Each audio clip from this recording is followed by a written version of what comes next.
The resident patient. Glancing over the somewhat incoherent series of memoirs with which I have endeavored to illustrate a few of the mental peculiarities of my friend Mr. Sherlock Holmes, I have been struck by the difficulty which I have experienced in picking out examples which shall in every way answer my purpose. For in those cases in which Holmes has performed some tour de force of analytical reasoning, and has demonstrated the value of his peculiar methods of investigation, the facts themselves have often been so slight or so commonplace that I could not feel justified in laying them before the public.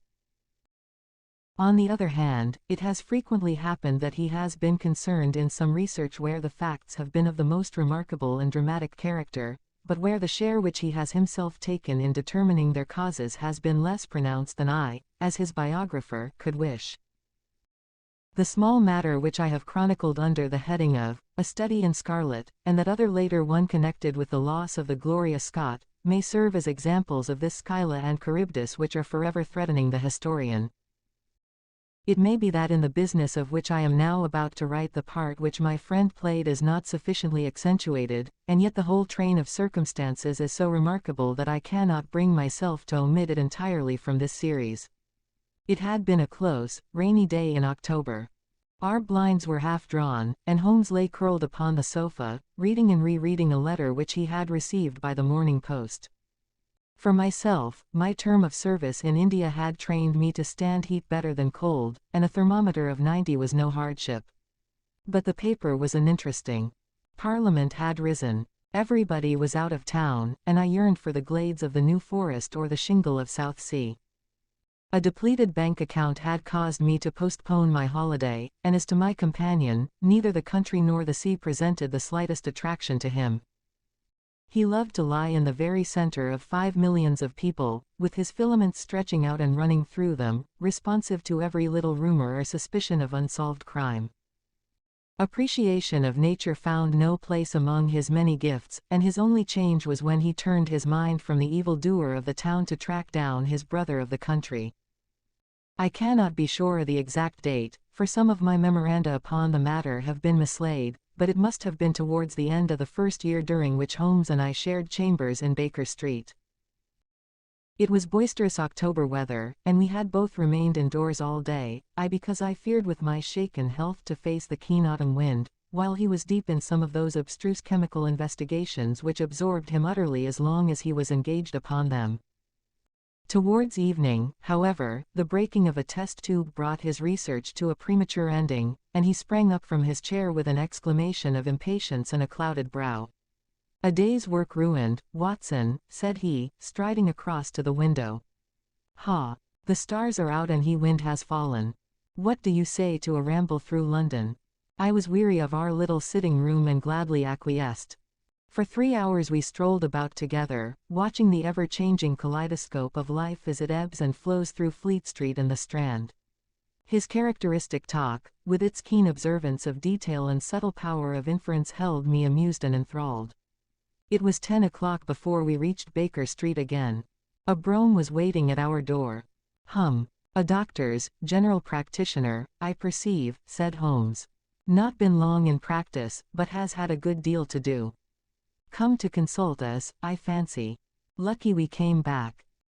I was sufficiently conversant with Holmes's methods to be able to follow his reasoning, and to see that the nature and state of the various medical instruments in the wicker basket which hung in the lamplight inside the brougham had given him the data for his swift deduction. The light in our window above showed that this late visit was indeed intended for us. With some curiosity as to what could have sent a brother medico to us at such an hour, I followed Holmes into our sanctum. A pale, taper-faced man with sandy whiskers rose up from a chair by the fire as we entered. His age may not have been more than 3 or 34, but his haggard expression and unhealthy hue told of a life which has sapped his strength and robbed him of his youth. His manner was nervous and shy, like that of a sensitive gentleman, and the thin white hand which he laid on the mantelpiece as he rose was that of an artist rather than of a surgeon. His dress was quiet and somber, a black frock coat, dark trousers, and a touch of color about his necktie. "Good evening, Doctor," said Holmes, cheerily. "I am glad to see that you have only been waiting a very few minutes. You spoke to my coachman, then?" No, it was the candle on the side table that told me.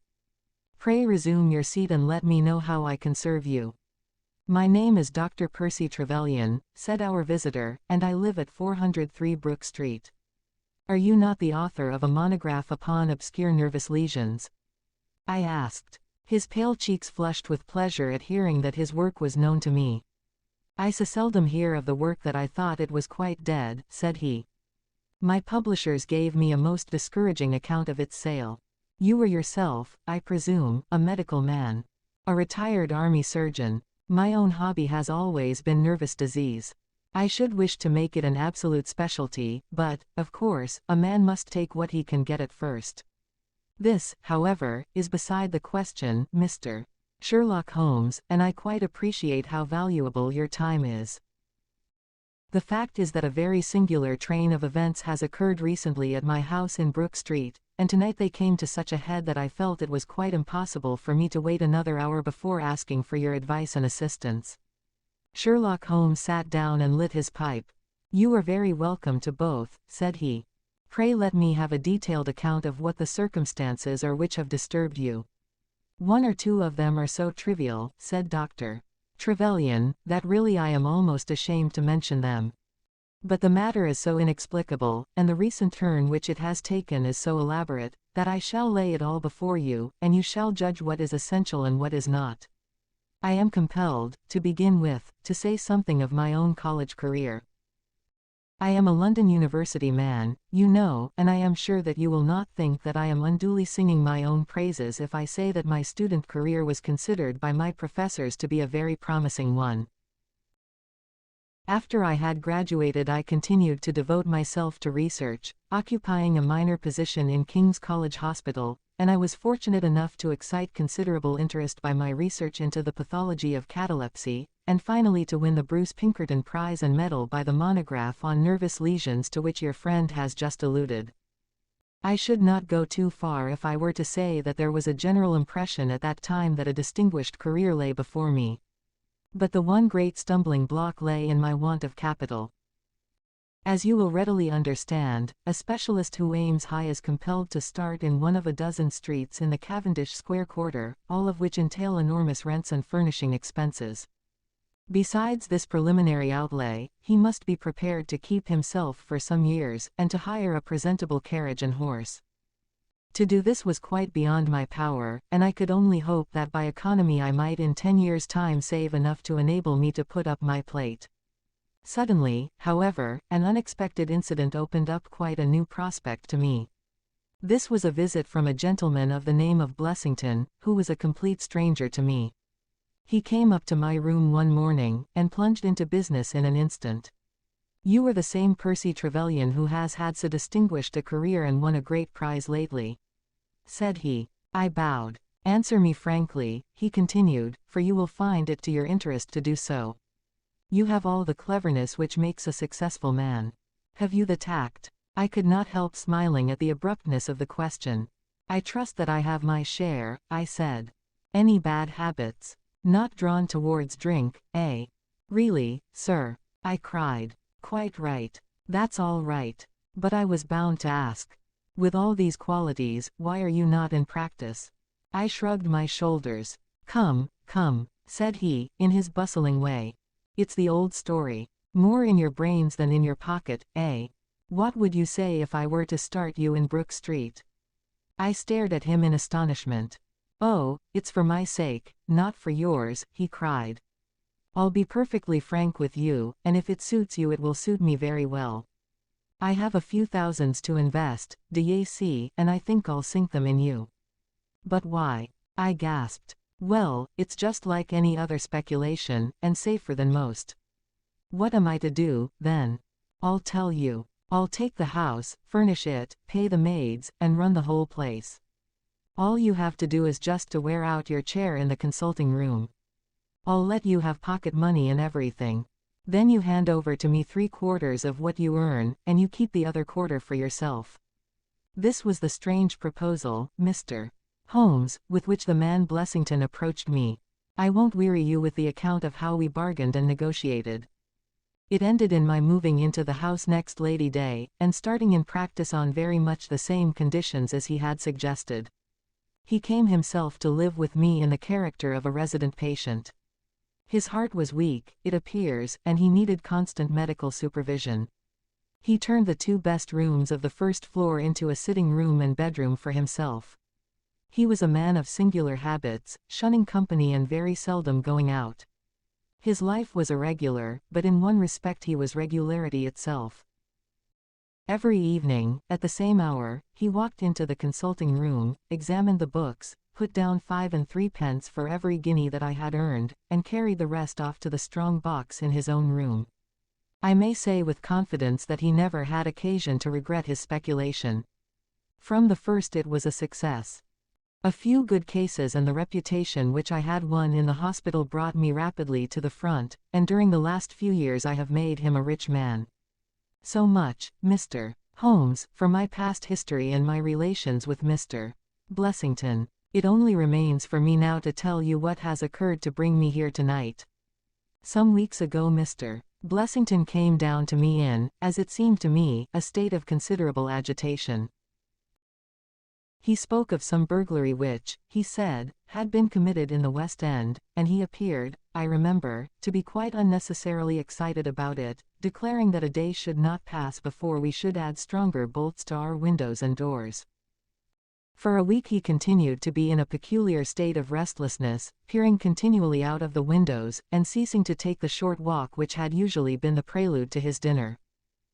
From his manner it struck me that he was in mortal dread of something or somebody, but when I questioned him upon the point he became so offensive that I was compelled to drop the subject. Gradually, as time passed, his fears appeared to die away, and he had renewed his former habits, when a fresh event reduced him to the pitiable state of prostration in which he now lies. What happened was this. 2 days ago I received the letter which I now read to you. Neither address nor date is attached to it. A Russian nobleman who is now resident in England, it runs, would be glad to avail himself of the professional assistance of Dr. Percy Trevelyan. He has been for some years a victim to cataleptic attacks, on which, as is well known, drive. Trevelyan is an authority. He proposes to call at about 6:15 tomorrow evening, if Dr. Trevelyan will make it convenient to be at home. This letter interested me deeply, because the chief difficulty in the study of catalepsy is the rareness of the disease.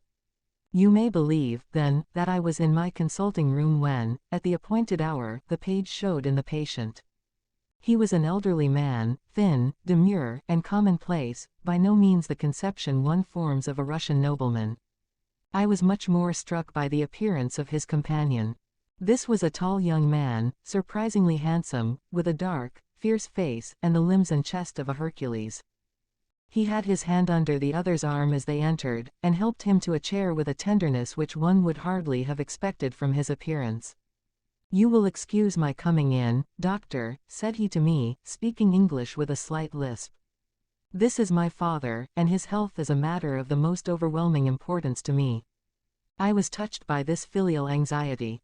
"You would, perhaps, care to remain during the consultation," said I. "Not for the world," he cried with a gesture of horror. "It is more painful to me than I can express. If I were to see my father in one of these dreadful seizures, I am convinced that I should never survive it. My own nervous system is an exceptionally sensitive one. With your permission, I will remain in the waiting room while you go into my father's case." To this, of course, I assented, and the young man withdrew. The patient and I then plunged into a discussion of his case, of which I took exhaustive notes. He was not remarkable for intelligence, and his answers were frequently obscure, which I attributed to his limited acquaintance with our language.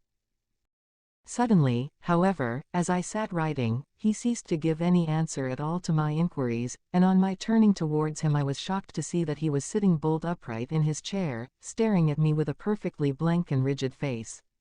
He was again in the grip of his mysterious malady. My first feeling, as I have just said, was one of pity and horror.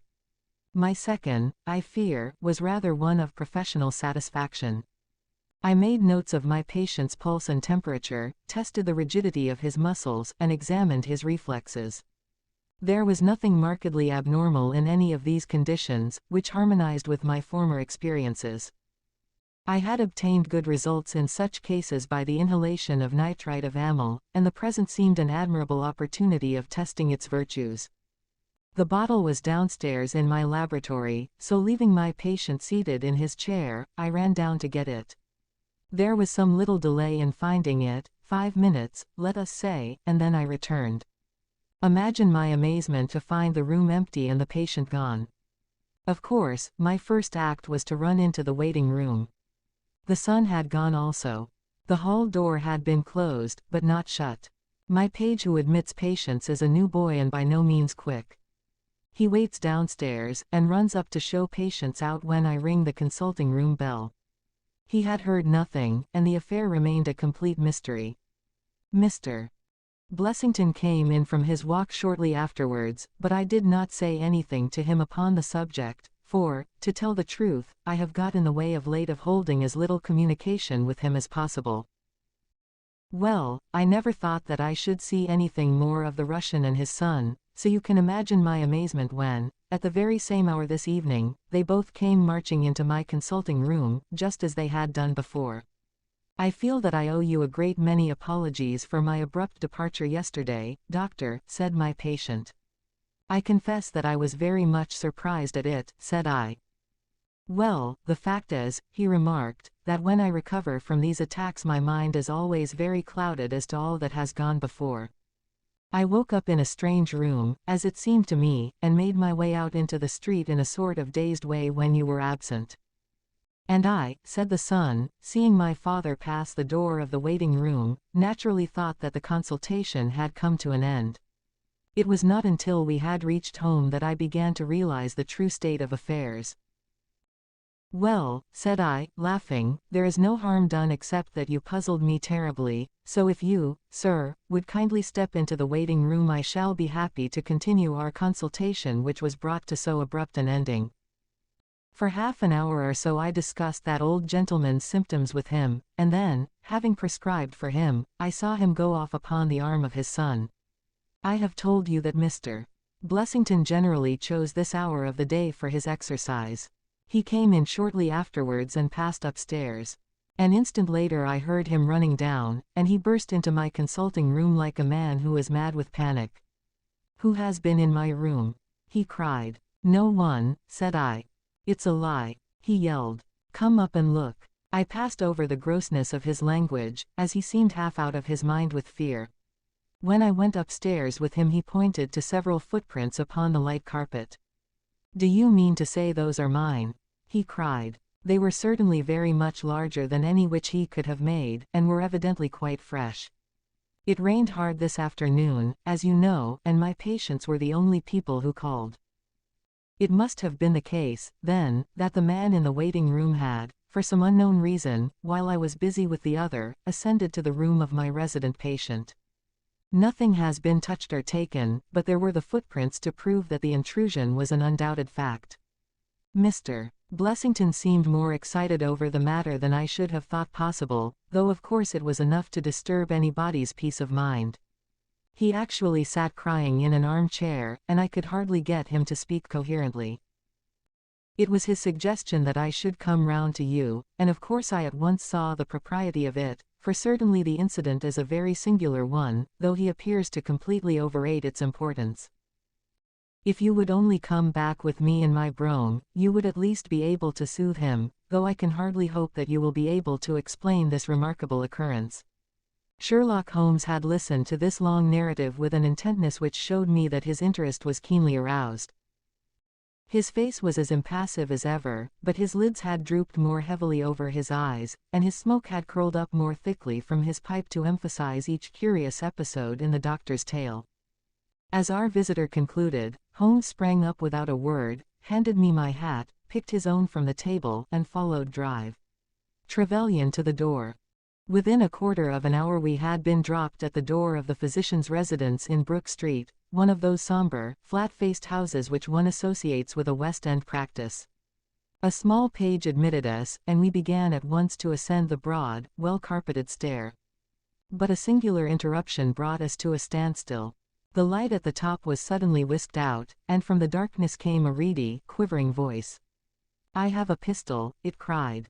"I give you my word that I'll fire if you come any nearer." "This really grows outrageous, Mr. Blessington," cried Trevelyan. "Oh, then it is you, Doctor," said the voice, with a great heave of relief. "But those other gentlemen, are they what they pretend to be?" We were conscious of a long scrutiny out of the darkness. Yes, it's all right," said the voice at last. "You can come up, and I am sorry if my precautions have annoyed you." He relit the stair gas as he spoke, and we saw before us a singular-looking man, whose appearance, as well as his voice, testified to his jangled nerves. He was very fat, but had apparently at some time been much fatter, so that the skin hung about his face in loose pouches, like the cheeks of a bloodhound. He was of a sickly color, and his thin, sandy hair seemed to bristle up with the intensity of his emotion. In his hand he held a pistol, but he thrust it into his pocket as we advanced.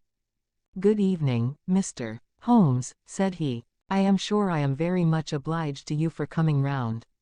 No one ever needed your advice more than I do. I suppose that Dr. Trevelyan has told you of this most unwarrantable intrusion into my rooms." "Quite so," said Holmes. "Who are these two men, Mr. Blessington, and why do they wish to molest you?" Well, said the resident patient, in a nervous fashion, "of course it is hard to say that. You can hardly expect me to answer that, Mr. Holmes. Do you mean that you don't know? Come in here, if you please. Just have the kindness to step in here." He led the way into his bedroom, which was large and comfortably furnished. "You see that," said he, pointing to a big black box at the end of his bed. "I have never been a very rich man, Mr. Holmes, never made but one investment in my life, as Dr. Trevelyan would tell you. But I don't believe in bankers. I would never trust a banker, Mr. Holmes. Between ourselves, what little I have is in that box, so you can understand what it means to me when unknown people force themselves into my rooms." Holmes looked at Blessington in his questioning way and shook his head. "I cannot possibly advise you if you try to deceive me," said he. "But I have told you everything." Holmes turned on his heel with a gesture of disgust. "Good night, Trevelyan," said he. "And no advice for me," cried Blessington, in a breaking voice. "My advice to you, sir, is to speak the truth." A minute later we were in the street and walking for home. We had crossed Oxford Street and were halfway down Harley Street before I could get a word from my companion. "Sorry to bring you out on such a fool's errand, Watson," he said at last. "It is an interesting case, too, at the bottom of it." "I can make little of it," I confessed. "Well, it is quite evident that there are two men, more, perhaps, but at least two, who are determined for some reason to get at this fellow Blessington. I have no doubt in my mind that both on the first and on the second occasion that young man penetrated to Blessington's room, while his confederate, by an ingenious device, kept the doctor from interfering. And the catalepsy. A fraudulent imitation, Watson, though I should hardly dare to hint as much to our specialist. It is a very easy complaint to imitate. I have done it myself. And then, by the purest chance, Blessington was out on each occasion. Their reason for choosing so unusual an hour for a consultation was obviously to ensure that there should be no other patient in the waiting room. It just happened, however, that this hour coincided with Blessington's constitutional, which seems to show that they were not very well acquainted with his daily routine. Of course, if they had been merely after plunder they would at least have made some attempt to search for it. Besides, I can read in a man's eye when it is his own skin that he is frightened for. It is inconceivable that this fellow could have made two such vindictive enemies as these appear to be without knowing of it. I hold it, therefore, to be certain that he does know who these men are, and that for reasons of his own he suppresses it. It is just possible that tomorrow may find him in a more communicative mood. Is there not one alternative, I suggested, grotesquely improbably, no doubt, but still just conceivable? Might the whole story of the cataleptic Russian and his son be a concoction of Dr. Trevelyan's, who has, for his own purposes, been in Blessington's rooms? I saw in the gaslight that Holmes wore an amused smile at this brilliant departure of mine. My dear fellow, said he, it was one of the first solutions which occurred to me, but I was soon able to corroborate the doctor's tale. This young man has left prints upon the stair carpet which made it quite superfluous for me to ask to see those which he had made in the room. When I tell you that his shoes were square-toed instead of being pointed like Blessington's, and were quite an inch and a third longer than the doctor's, you will acknowledge that there can be no doubt as to his individuality. But we may sleep on it now, for I shall be surprised if we do not hear something further from Brook Street in the morning. Sherlock Holmes's prophecy was soon fulfilled, and in a dramatic fashion. At 7:30 next morning, in the first glimmer of daylight, I found him standing by my bedside in his dressing gown. "There's a brougham waiting for us, Watson," said he. "What's the matter, then?"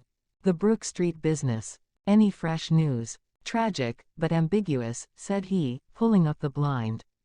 "Look at this, a sheet from a notebook, with, 'For God's sake come at once, P.T.' scrawled upon it in pencil. Our friend, the doctor, was hard put to it when he wrote this. Come along, my dear fellow, for it's an urgent call." In a quarter of an hour or so we were back at the physician's house. He came running out to meet us with a face of horror. "Oh, such a business!" he cried, with his hands to his temples.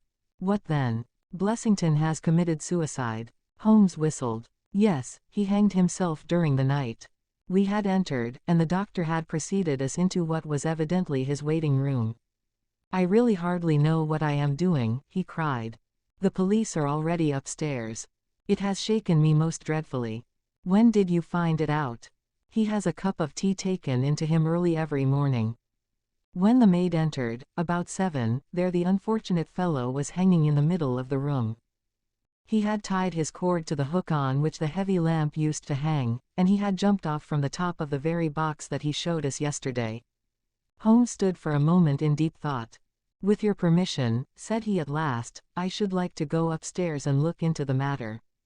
We both ascended, followed by the doctor. It was a dreadful sight which met us as we entered the bedroom door.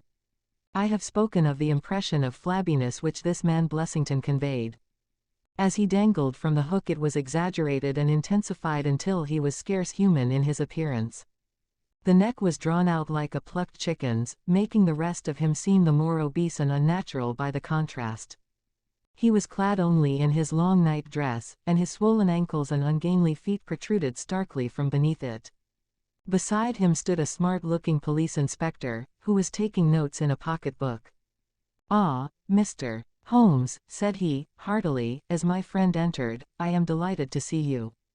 "Good morning, Lanner," answered Holmes. "You won't think me an intruder, I am sure. Have you heard of the events which led up to this affair?" "Yes, I heard something of them." "Have you formed any opinion?" "As far as I can see, the man has been driven out of his senses by fright. The bed has been well slept in, you see. There's his impression deep enough. It's about 5 in the morning, you know, that suicides are most common.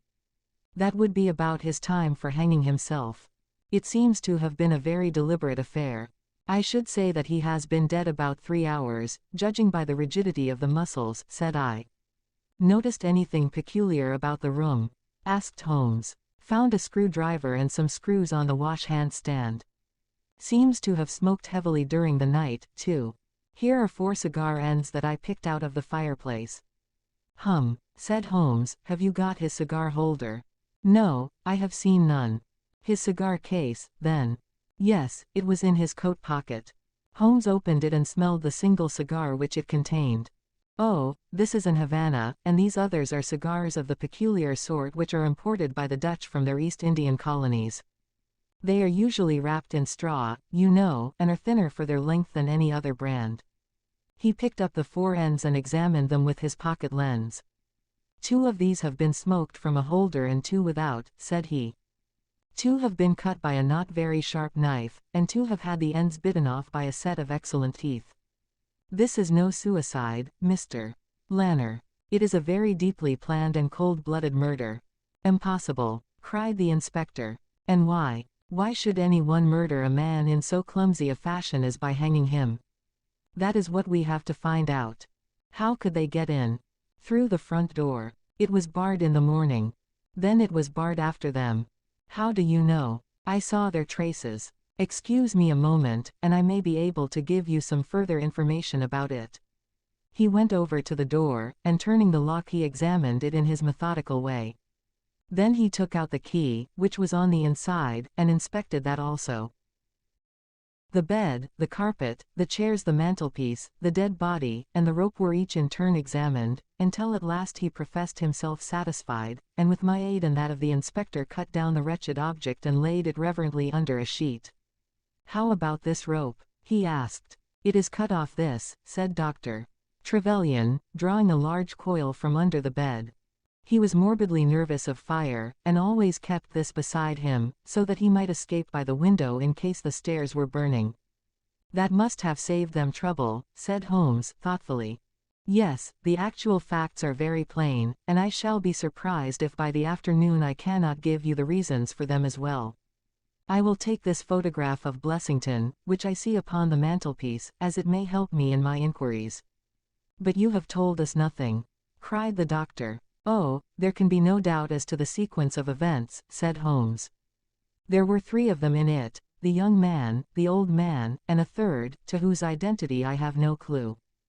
The first 2, I need hardly remark, are the same who masqueraded as the Russian count and his son, so we can give a very full description of them.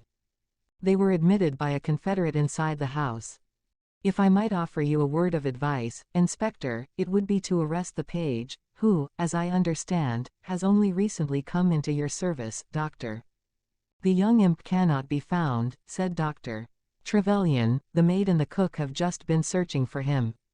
Holmes shrugged his shoulders. "He has played a not unimportant part in this drama," said he. The 3 men having ascended the stairs, which they did on tiptoe, the elder man first, the younger man second, and the unknown man in the rear.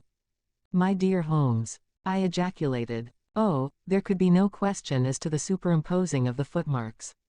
I had the advantage of learning which was which last night."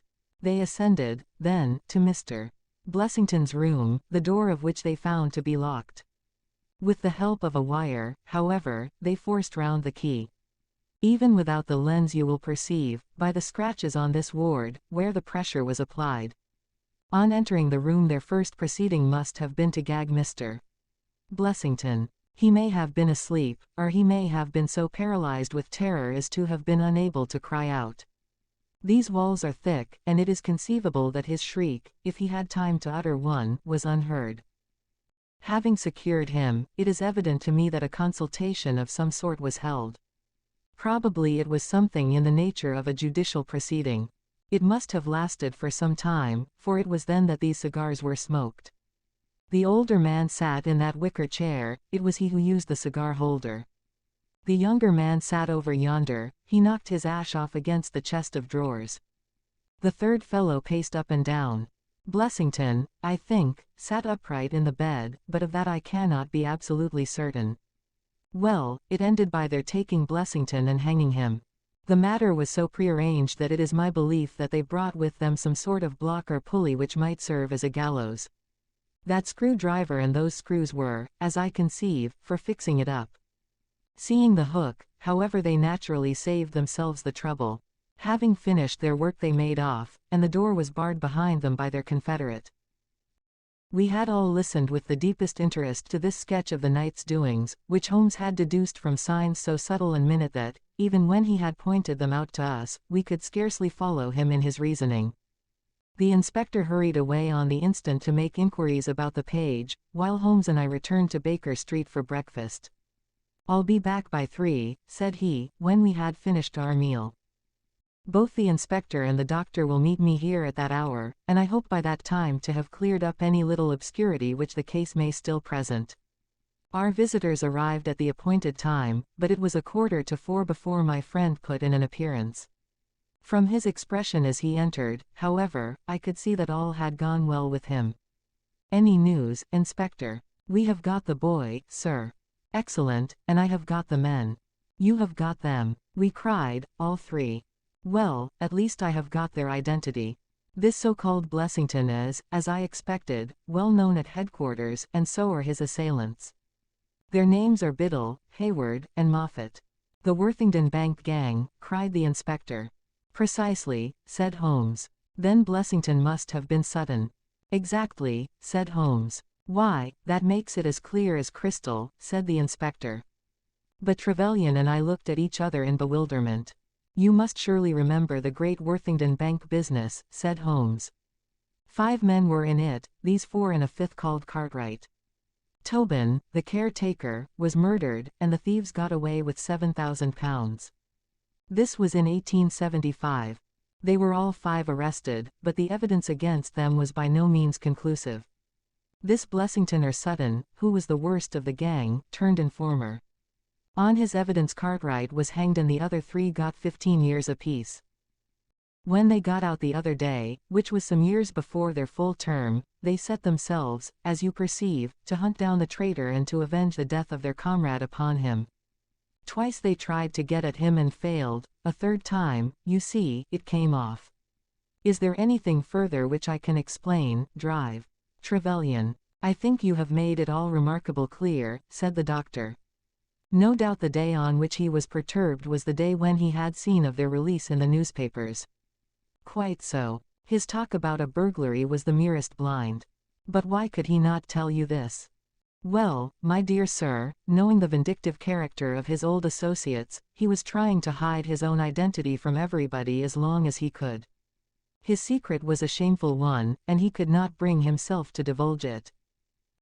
However, wretch as he was still living under the shield of British law, and I have no doubt, Inspector, that you will see that, though that shield may fail to guard, the sword of justice is still there to avenge.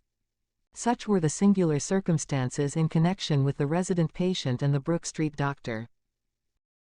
From that night nothing has been seen of the 3 murderers by the police, and it is surmised at Scotland Yard that they were among the passengers of the ill-fated steamer Norah Creina, which was lost some years ago with all hands upon the Portuguese coast, some leagues to the north of Oporto. The proceedings against the page broke down for want of evidence, and the Brook Street mystery, as it was called, has never until now been fully dealt with in any public print.